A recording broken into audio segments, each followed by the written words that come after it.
நான் பேஷ் professor okay எனக்கு எங்கே போக்கிமான்னு கேட்க இவ்வளோ லேட்டாக வந்தால் நான் எப்படிப்பா கொடுக்க முடியும்னு சொல்லி கேட்க நான் பேஷ் மறுபடியும் விடாமல் கேட்டுக்கிட்டு இருக்கான். சரி வான்னு சொல்லி அழைச்சிட்டு போய் போக்கி பால் இருக்கிற இடத்துக்கு அழைச்சிட்டு போகிறாங்க. அங்கே போய் ஓப்பன் பண்ணி பார்த்தா ஒன்றுமே இல்லை. ஃபஸ்ட் பாலில் ரெண்டாவது பால் ஓப்பன் பண்ணால் அதுலேயும் ஒன்றுமே இல்லை. இது யாராவது எடுத்துகிட்டு போயிருப்பாங்கன்னு சொல்லி ப்ரொஃபஸர் ஒர்க் சொல்ல எனக்கு வேணும்னு சொல்லி கேட்க ஃபைனலாக ஒன்று இருக்குன்னு சொல்லி சென்டர்லேருந்து ஒரு போக்கி பால் எடுத்து கொடுக்குறாரு. அதில் பார்த்தா லைட்னிங் எஃபெக்டோட ஒரு போக்கிமான் வெளில வருது.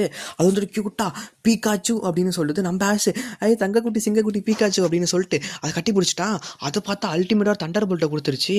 அதுக்கப்புறம் நம்ம ப்ரொஃபஸர் ஒர்க் பார்த்தீங்கன்னா இந்தாப்பா உன்னுடைய போக்கி டெக்ஸ் போக்கி பால்னு சொல்லி கொடுக்க அதை வாங்க போகிறப்ப அவருக்கும் சேர்த்து ஒரு எலக்ட்ரிக் ஷாக்கை கொடுத்துருது பீகாச்சு. அதுக்கப்புறம் நம்ம ஆஷ் வெளில வந்ததுக்கப்புறம் நம்ம ஆஷோட அம்மா அப்புறம் எல்லாரும் ஊருக்காரங்களாம் சேர்ந்து நம்ம ஆஷை சேர் பண்ணிட்டு இருக்காங்க.